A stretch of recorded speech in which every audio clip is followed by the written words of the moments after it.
เกลือมันกินเกลือเท่าพุ่นนี่จับถุงเกลือหยอบ่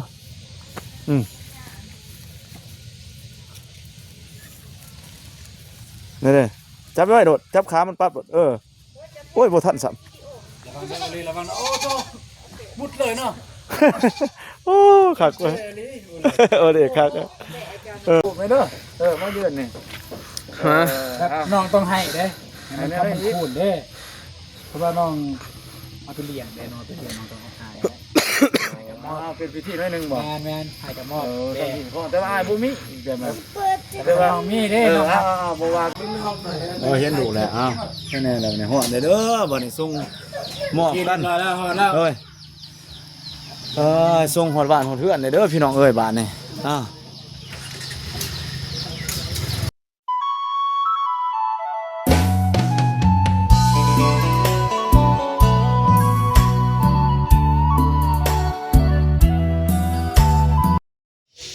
ไปพี่น้องเอ้ยคอยคำย่ำแรงคอยคำย่ำแรงพี่น้องเอ้ยบ้านนี้บรรยากาศตอนคอยคำย่ำแรง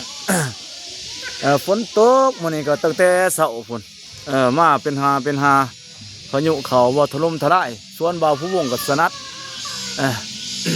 เอาพี่น้องเอ้ยเอากราบทักทายสบายดีเด้อพ่อแม่พี่น้องที่เคารพฮักเบิดสุขคนมื้อนี้บ่าวผู้วงเองก็สิมาเยี่ยมยามทำข่าวน้องเพิ่นได้ยินข่าวบ่าวตูนว่าน้องบ้องแน่บ่าวตูนบอกก็บ่าววงว่าน้องบ้องนอนบ่หลับหรือว่าเป็นจังไดรู้สึกว่าอย่าว่าท้องเป็นแนวไรก็เลยมาแวะยามน้องเพิ่นอีกเป็นห่วงน้องเพิ่นว่าเป็นจังไดมาจังไดตอนนี้ก็บ่าวเองก็มายืนอยู่หน้าเพื่อนหน้าบ้านของบ่าวตูนเป็นที่เห็บห้อยพี่น้องเอ้ยบ้านนี้สิพาพี่พาน้องไปเบิ่งน้องเพิ่นยังเป็นจะได้มาจะได้ตัวจริงเพิ่นจะไปตรวจขั้นใหม่เด้อบ่คือว่าอาการนอนบ่หลับนี่ก็อย่าว่ากระทบต่อเด็กน้อยในขั้นนั่นแหละพี่น้องเอ้ยย่านความสมบูรณ์บ่สมบูรณ์ของเด็กน้อยบ่เองก็โอ้ยฝนตกเปียกมอดยอดพี่ทั้งพี่ ไปบ้านนี้พี่น้องเอ้ยไปเบิ่งกันเด้อพี่น้องมันจะคำปลาได้โอ้ยฝนขี่รถถีบุ่นไปพุ่น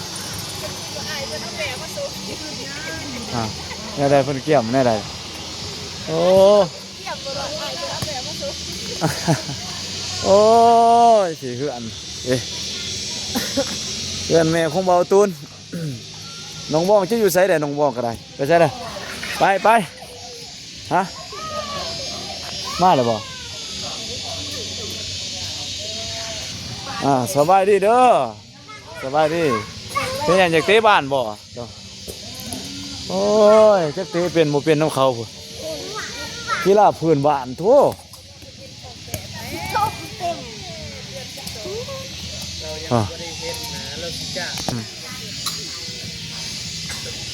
โอ้เปียกสมควรเปียกเปื้อนกันสนัดฝนตกฝนห่ำน้องเพิ่นก็อยู่บ่เขาแรงแกงง่ายกินได้บ่หรือแนวใดเนาะทางนี้เนาะสบายดีเด้อทางพี่สบายดีด้วย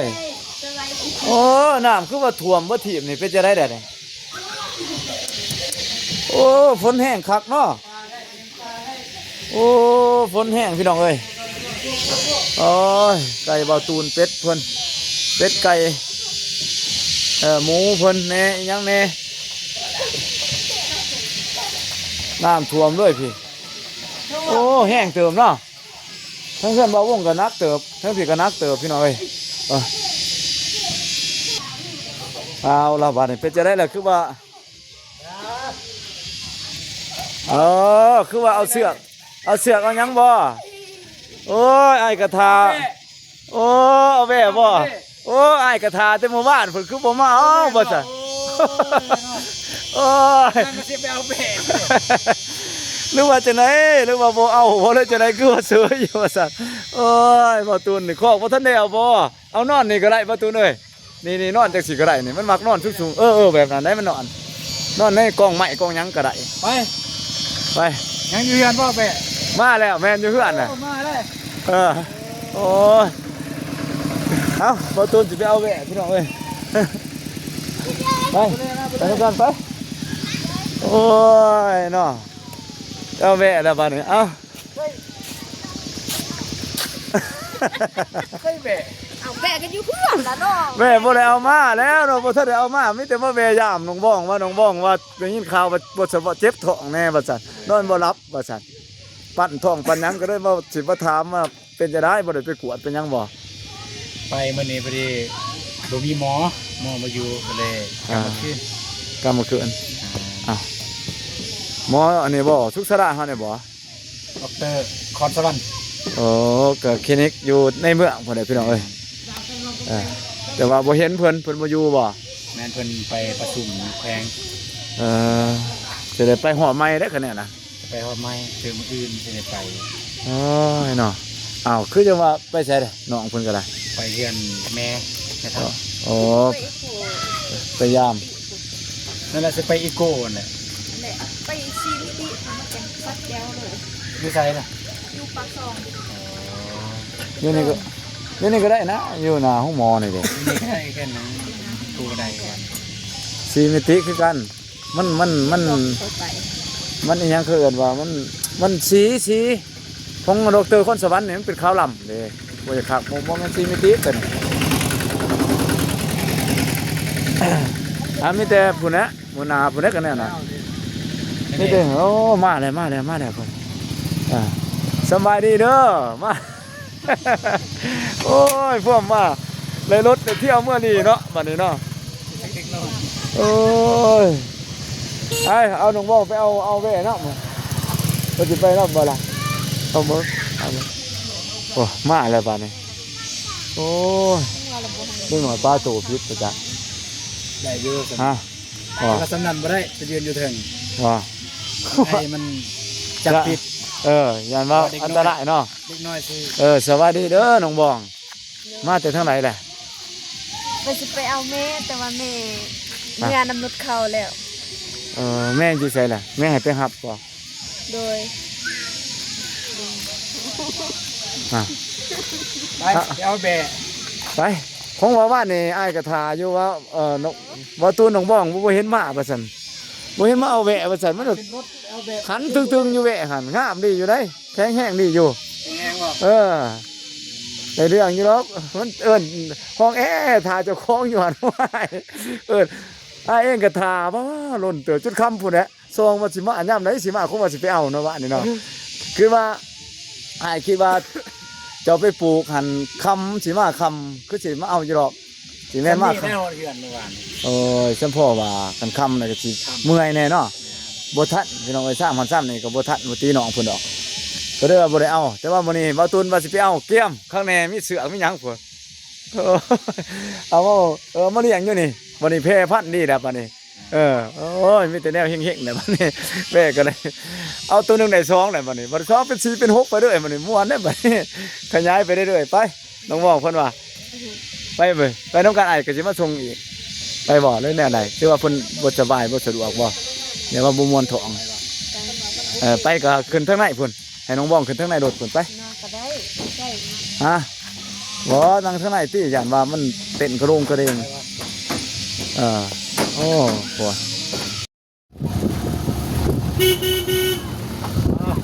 งัวนี่พี่น้องเดินบ้านเดินเตะบ้านก็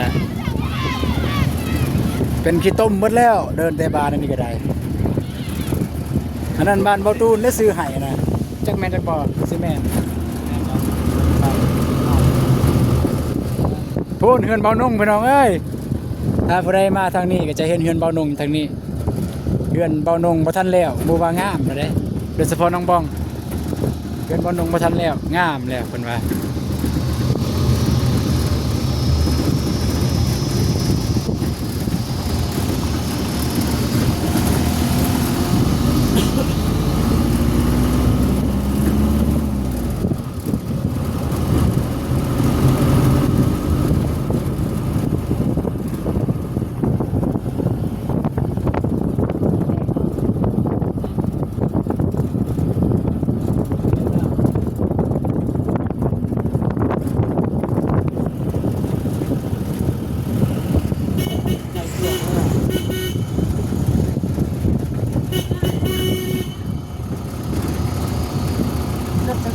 ำรู้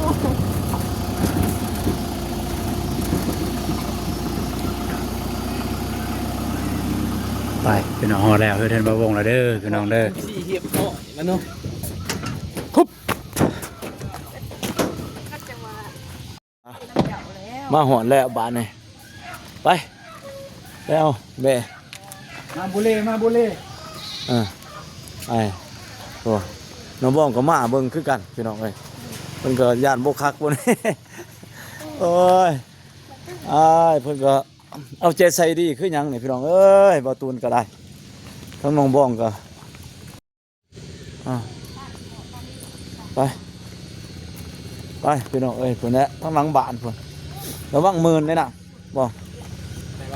เนี่ยอย่าเพิ่นย่างอยู่มันมืนเด้ตัวนี้ลูกโอ้ยเอาอีกแล้ว มันติดมันติด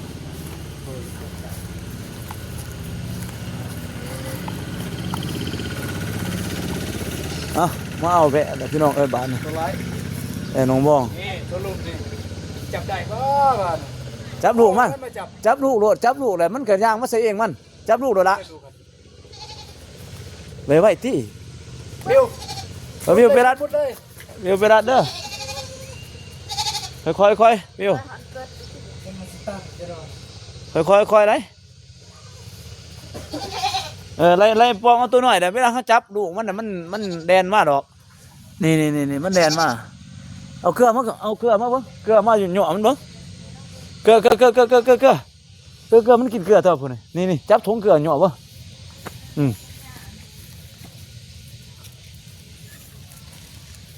นี่จับไว้โดดจับขามันปั๊บโดดโอ้ยบ่ทันซ้ำ ระวังโอ้โตมุดเลยเนาะ โอ้คักเว้ยเด็กคักโอ้ยตายแล้ว ใช่เนี่ยผมเป็นยังหรอเปิดแน่น้อยหนึ่งเนี่ยมันออกมาเนี่ยถ้าฝากวันขึ้นคอกแม่ขึ้นคอก เอาขึ้นคอกให้มันแม่ให้แม่มันขึ้นคอก เบาตุ้นออก มันขึ้นของเนาะ เขาก็จับเอาอยู่คอกเลยบ้านนี่นี่เพิ่นเอาเสือกเอายังมาข้างในเลยประตูนี่ ลูกมันโมโหเลย เคยเรียงอยู่ว่าแหวนประตูน บ่เคยเด้ ครั้งแรกบ่ในชีวิตน้องบ้องที่ บ่เคยเด้ นี่น้องบ้องแต่ก่อนก็เว้าเองก็ไปยามน้องบ้องหันเคยเลี้ยงหมูแล้วน้องบ้องเนาะเด้อแหวนนี่เคยบ่น้องบ้อง จับเลยเอาเลย บ่ทันเคยบ่น้องบ้องแหว แก่ น บ่ ด้วย บ่ แน่น้องบ้องถือว่ามีแหวเลี้ยงแล้วบัดนี้ มี2โตวแล้วพี่น้องเอ้ยประมาณอีก6เดือนนับไปอีกก็ออกอีก2โตวเป็น4บัดนี้เอาเบิ่งวันนี้เพิ่มเลยได้อบัดนี้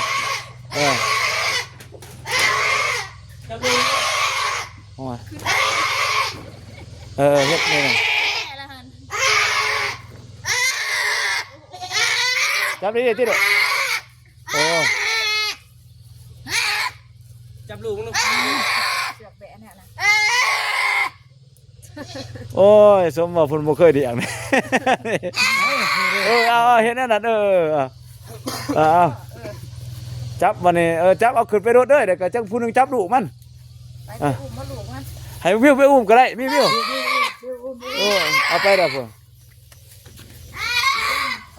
ไปเด้อพุ่นน่ะโอ้ยไปเด้อลูกนี่ซุปเปอร์จุ้ยตัวนี้ โอ้ยเนาะไปใหญ่บ่อนใหม่ลูกเอ้ย คำพูดเด้อคำคูณเด้อไปอยู่น้ำเพิ่นน่ะแพร่นะเว้ยเอาไปบ่แม่นสิเอาไปเฮ็ดแนวอื่นได้ไปกินหญ้าแซ่บๆอยู่พุ่นลูกเอ้ยไปอยู่ใหญ่บ้านใหม่เพิ่นเลี้ยงไปขับไปคูณเพิ่นได้ลูกเอ้ยไปแพร่ได้หลายแพร่พันธุ์ได้หลายนะเว้ยจากตัวจาก2ตัวก็เป็น30แล้วเว้ยเอาลูกมันขึ้นเอาลูกขึ้นนี่ไปเกินบ้านนี่ บ่มีบ่แบบว่าเฮ็ดของประเภทนี้อ้าย บ่ แต่ว่าเฮ็ดเครื่องซื้ออีหยังบ่มีบ่ นี่แต่ให้ ให้อ้ายมอบให้น้องแล้วให้น้องเลี้ยงแบบมันเกิดให้มันขยายแผ่ แมน เอามอบเลย มอบ มอบจับเบิ่งกองพอจ้ะมาสิจับให้มามอบ เอาคำคูณเด้อเว้ยไป แม่ เอา คำคูณ ไปบ่นี่บ่ตูนมาพี่นี่ไปผูกไปเด้อมาเดือนนี่ ฮะ แบบน้องต้องให้เด้ให้มันคำมันพูดเด้เพราะว่าน้องเอาไปเลี้ยงเด้น้องไปเลี้ยงน้องต้องให้ เป็นพิธีน้อยนึงบ่ แมนให้กับมอบ เด้ เด้ แต่ว่าอ้ายบ่มีอีกแบบนั้น แต่ว่าน้องมีเด้น้องครับ บ่ว่า อะไร เป็นแม่น้ำเด้อ 1 2แล้วก็ ง่ายเด้อทำพูดเด้อบ่า เกิด น้อย ให้ง่ายให้แพ้ หลาย ให้ได้ไล่ ๆน้อย มันก็ให้มันตาย แม่นหลายตัวเองดีที่50แห่งดี เสียสิโต แม่นจาก2ตู้อ้าวโอเค บ้านโอเค อ้าว ไป เฮ้งๆกับเขาคู่ไป ไป น้องบอกขึ้นนี่พ่อแล้วว่า แล้วมองเขาไหนก็ได้อย่ามันนั่นน่ะอย่ามันสนเด้อย่ามันสนมันนั่นน่ะเด้อย่ามันหายมันสิต่ำ ขึ้นมาก็ได้กันสิขึ้นมา อย่าเต้กำลังจะขึ้น เอาได้มีกลับแล้ว เอาสิไปว่าคนหน่อยฮะไปถือเลยถือเท่านั้นเลยแล้วก็ถื อุ้มรถลูกนี่นะ เกินเลย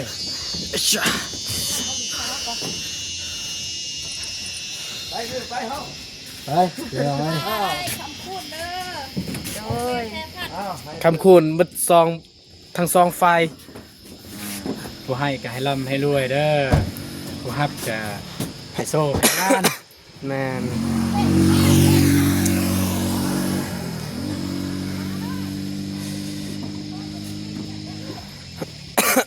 ยังไขวัดอยู่ สีเหลืองจะได้เนาะแบบนี้เนาะแบกเนี่ยแบกกินหยัง กินหญ้า คำว่าสิเบะกินหญ้า จะมากินซี ซื้อซีนไปให้เนาะ กินซีนซื้อซี กินหญ้ากินอันนั้นเกลือ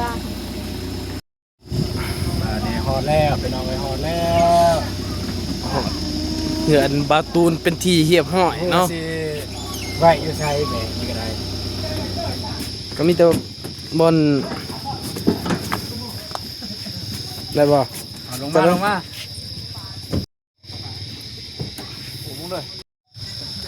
ไปผมบอกไป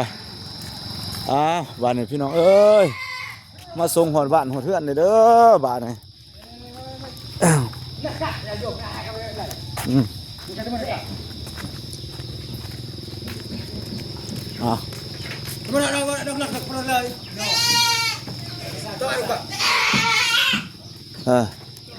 พวงลง แซ่ หอดเลยบ้านนี่บ่ผูกอะไรป้าดูป้ามันเลยให้มันเห็นดูมันให้มันอยู่กับดูมันมันไปใช่หรอกป้าดูป้าดูเห็นดูเอาเข้าเลยที่ดู คือที่มัดก่อนกับพ่อใส่ที่มัดตัวนี้ นี่ใช่เลยลูกคือบ่เห็นน่ะนะ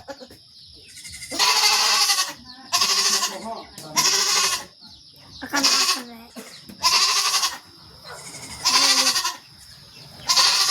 บ่เห็นดูบ่ อยู่ห่าง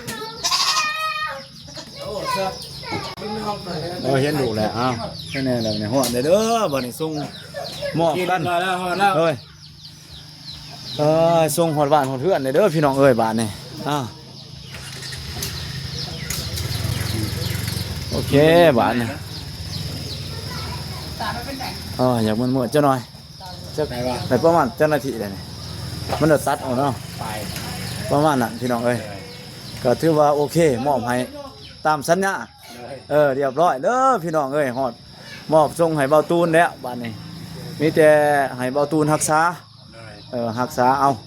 ให้มันแพร่มันขยายออกได้หลายแหน่พวกได้เลี้ยงในแย่งหั่นแหละคันเว้าเองได้แวะมาแต่นี่ก็สิมาซองเบิ่ง ขึ้นฮอดกันเนาะอันเวลาเฮานั่นเด้ถือว่าเพิ่นย้ายเฮือนใหม่ง่ายๆเป็นจังได๋ล่ะน้องบ้องคิด ดีใจอยู่บ่ล่ะ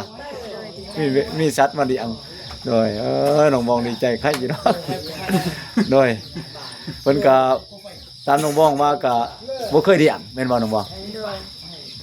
นี่ถือว่าเป็นครั้งแรกแม่นบ่ที่ว่าได้เลี้ยงแบะ เป็นครั้งแรก โดย ครั้งแรกกัน ที่ว่าตูนก็เห็นแต่ว่าตูนเลี้ยงส่วนใหญ่เลี้ยงหยังบ่ตูนเคยเลี้ยง กตะกี้มักมันมักแบบก็เคยเลี้ยงงัวควายหมู ไก่มันน่ะมันบ่ เป็ดไก่สิ โดยก็สิประมาณนั้นพี่น้องเอ้ยเพราะว่า ก็ค่ำมืดตื่นตาแล้วมีแต่FC ฝากมาบอกน้องบ้องว่าให้น้องบ้องว่าคอมเมนต์มาว่าน้องบ้องนอนบ่หลับว่าซั่นให้บอกแหน่ให้ไปตรวจคัดเพิ่นว่า FC ว่าให้เว้าฝากให้เว้าวงบอก FC แหน่ว่าจะบอกน้องบ้องแหน่ว่าให้ไปตรวจคัดเด้ออย่าว่าท้องเด็กในคันบ่อันนั้นบ่นะรู้สึกบ่สบายหยังบ่นะเพิ่นเป็นห่วงเอาตอบ FC เพิ่นแหน่ได้ไปจังได๋ล่ะเว้าสู่ FC ฟังแหน่ ก็ได้ไปอยู่แต่ว่าเอื้อยเพิ่นบ่อยู่เอื้อยเพิ่นไปประชุมอยู่แข้ง โอ้ทางดอกเตอร์เพิ่นบ่ โดย แต่ว่าเราเบิ่งเราเหตุการณ์ให้ FC ฟังเบิ่งว่าเป็นจังได๋นะสภาพความในตู้หนองบ้องนะแม่ว่ามันบ่ม่วนจังได๋หั่นนะ ก็สึกเจ็บท้องตอนกลางคืนมักเจ็บท้องปันท้อง มาปั่นทอง นอนบ่หลับ ประมาณจักมุกเลยตอนกลางคืนนี่ตอนสิแจ้งเพิ่นบ่ ดึก โอ้ ๆ ขยัน ดัง ขยันเป็นน้ำไปเฮ็ดอันนั้นเบียกนักบ่จัก เป็นนำไปปลูกกันทุดิน จะนั่งดนเนาะนั่งใส่เวลาดนนี่เจ็บได้บ่คือคนปกติได้มีแต่พักผ่อนหั่นแหละให้บ่ตูนแหละเป็นแผนกนวดหั่นแหละนวดในเกิดเจ็บหลังเจ็บใด บ่แม่นแต่เมื่อคืนนี้ ได้เด้อบ่ พลิกไปพลิกมาไล่ขึ้นสังเกตไปพลิกมาไปพลิกมา อ่า แต่บาง เนาะ มื้อบ่ได้เฮ็ดเวียกกันหยังก็พลิกไปพลิกมาคือกัน ได้ มีแต่ให้ไปทางที่ดีก็ถือว่าไปหาแพทย์พุ่นแหละพบแพทย์ด่วนนั่นแหละ ถือว่ามื้อนี้ไปบ่พอไปแล้วพี่น้องเอ้ย FC เอ้ยน้องบ้องเขาบ่ตูนนี่พาน้องบ้องไปคลินิกในเมือง แต่ว่าท่านดอกเตอร์เพิ่นบ่อยู่เพิ่นไปเวียกแต่ว่ามื้อหน้าอีกไปเติมอีกแม่นบ่บ่ตูน แม่น หน่อย คืนนั่นแหละ ถือว่า FC ก็สบายใจพี่น้องเอ้ยเพิ่นก็เจ็บบ่หนักหน่วงติคันบ่หนักก็แค่นี้เป็นจะได้อีกตัวนี้โอ้ย มันสิเบิด ไฟสิเบิดได้บ่ไปต่อบาดนี่ มีแต่ ฮู้แล้วข่าวน้องบ้องถือว่ามีอาการปั่นป่วนแน่กลางคืน อ้วนคือ นอนก็รับอยู่แม่นบ่แต่ว่าก็บ่มีบางช่วงที่ตื่นขึ้นมาแล้วบ่รับแน่นั่นบ่ ตื่นอยู่นะ ถือว่าต้นหัวค่ำนี่นอนรับไป แต่ว่าคันในหูเมื่อมาเนี่ยนอนบ่รับเลยแน่นั่นบ่น้องบ่เออ บัดเลยอยู่ ก็มีอาการปั่นท้องอาหารการกินเด้บ่ตูนน้องบ่ถือว่าไปตามอยู่บ่ไปตามระบบการแพทย์เพิ่นแนะนำอยู่บ่ล่ะ อาหารการกินตามที่น้องเพิ่นจะกินว่าสุดลายเนี่ยถ้ามนี่จะกินก็จะกินหยัง โดย จะกินหยังก็ให้กินเลยนะแบบรู้สึกอยากหยัง แม่นๆก็ว่า เพราะว่าสุดลายน้องเพิ่นพดเข่าพดอาหาร โอ้ยบ่เป็นเนาะเนี่ยนั่นบ่ให้อ แล้ว ด เป็น ติ พวกเป็นกระเพาะ ย่านได้น้องบ่บ่อดได้อาหารแม้แต่กินอาหารให้มันอันนั้นแหละหากแต่ว่าอยากกินยากน้อยๆนึงได้เห็นเมียบ่าวงคือกัน เพราะว่าคันอาหารที่เพิ่นบ่อยากหันบ่กินเท่าใดแนวนั้นไหนผู้ถือผ้า แม่น เป็นแนวนั้น อยากกินบ่กิน จะ เลย ซื้อมาเพิ่นเคยกินแซ่บๆตอนเพิ่นเป็นสาวหันสิไปซื้อแบบนั้นเพิ่นบ่มักบ่กินพวกนี้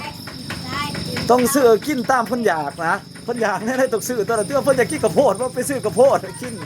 แน่นั้นแน่นี่นะมีแนวเพิ่นอยากต่างหากเพราะว่า จะกินอะโวคาโด เด็กในท้องในผ้าให้จะกินได้บ่ จะ ตู กิ น นอะโวคาโด บ่มีบ่ตลาดอะโวคาโด เดี๋ยวนี้ อะโวคาโดอยากกินอะโวคาโดบ่คันอ้ายไปตลาดก็สิไปส่องมาให้ว่าอะโวคาโดเนาะแล้วดูนี่จะบ่อยากมีแหละอะโวคาโดเนาะเอานี่แต่ว่าโอเคอยู่เนาะนี่แต่ว่าให้บ่ตูนผ้าน้องบ้องไปกวดเติมซ้ำมื้อหน้านี่มื้ออื่นก็ได้เด้อบ่ให้มันดนแล้วก็ย่านว่ามันกระทบเด็กเด้แล้วมันระวังโกเดผู้ลูกที่2ที่3ไหนในหัวสาวมันต่างไหนเฮาบ่ฮู้เด้ว่ามันเป็นลักษณะจังซั่นจังซี่คันว่าเฮาได้ผู้ที่1ก็ฮู้แล้วพอจับจังหวะแหละคันเป็นเจ็บแนวนี้สิเป็นจังซั่นนี่เจ็บแบบนี้สิเป็นจังซั่นเฮาจักเด้แต่ว่าหัวสาวเนี่ยเฮาบ่ฮู้เด้ว่าสิเจ็บน้อยเจ็บหลายเป็นน้ำเด็ดมันแผลคันบ่อยนะเฮาบ่ฮู้ตัวนี้ต้องไปติดตามจากแพทย์ด่วนเด้อโดยอย่ามีการแพ้ยาแพ้อาหารอีหยังหั่นก็สิประมาณนั้นขอบใจบัดนี้เฮงๆเด้อโดยมีแต่ให้เพแม่ได้เด็กก็ให้แข็งแรงสมบูรณ์เฮือนก็สิให้แล้วขึ้นท่านที่สิมาให้แล้วโอ้คือตัดหลังได้บ่ เอาถือว่าสร้างก็คือเคยคิดคักอยู่ได้สร้างนี่เบาไปเบิ่งของแท้บ่สร้างของแท้บ่ บ่แม่นสร้าง ว่าคืองามอยู่สัน เป็นพี่น้องแบบเพิ่นก็บ่แม่นสร้างอะนะ โอ้ มันจำเป็นเฮาก็บ่มีเงินจ้างกันเลย โอ้หักสีมือคักอยู่ได้อายไปแวะเบิ่งคักอยู่แสดงว่าเราก็เคยเฮ็ดหลายอยู่ ก็เคยเฮ็ด เคย แต่ว่าบ่ได้ทำบ่ได้เรียนอยู่ไสแต่ว่าเรียนรู้ด้วยตัวเอง ได้ แต่ก็เฮ็ดอยู่นํบ้านนี่แหละเฮ็ดจนเฮือนพี่น้องเองเพิ่นเอา อ๋อ หา ได้ เฮ็ด ได้ ก็เฮ็ด แสดงว่าเราก็เคยเฮ็ดแล้วแต่ว่ามีประสบการณ์ในนั้นเบิ่งเฮาเบิ่งก็ฮู้จักว่าเพิ่นก็เก่งเติมหั่นแหละแต่ว่าบ่ได้ไปรับจ้างว่าซั่นถ้าบ่ได้เป็นสร้างแบบไอ้แดงเนาะไปโดะ บ่ได้เป็นเคยแดงนะบ่ได้เลาะ บ่ได้เลาะไปรับงานนั่นเฮ็ดเฮือนให้เขาหยังบ่ได้แบบนั้น บ่ มีแต่เฮ็ดซอยกันซอยพี่น้องผู้นั้นผู้นี้ไปเก็บ แม่นๆ เก็บเกี่ยวประสบการณ์แบบนั้นแม่นบ่ประตู แม่น ก็โอเคอยู่ได้งามจบงามผู้คนอยู่ก็สิประมาณนั้นพี่น้องเอ้ยขอบใจทั้งเบาตูน ๆ สุดท้ายเอาสุดท้ายนี่เบาเองก็สิจบคลิปแบบง่ายๆพี่น้องเอ้ยให้น้องๆเพิ่นแข็งแรงทั้งแม่ทั้งลูกเบาตูนก็เป็นกำลังใจให้กับน้องบองแล้วก็พาน้องเพิ่นไปตรวจคันส่วนเฮือนซ่านก็ให้ได้ไว้เด้อพี่น้องเอ้ย FC ก็สนับสนุนเพิ่นเพิ่นก็มีคนเป็นคนขยันเป็นคนดีนั่นแหละพี่น้องเอ้ยเฮ็ดเวียกเฮ็ดงานเป็นคนรู้มันแต่ว่าการกระทำมันดีเนาะก็ผลก็ตอบแทนดีพี่น้องเอ้ยแบะก็ให้ขอให้แพ้ๆดีๆแพ้ อะไรได้หลายโตเด้อบัดนี้เด้อโดยอ้าวบัดนี้บ๊ายบายบ่ตุนจบง่ายๆเด้อพี่น้องเอ้ยโอกาสหน้าพบกันใหม่โดยบ๊ายบายพี่น้องเอ้ยอ้าว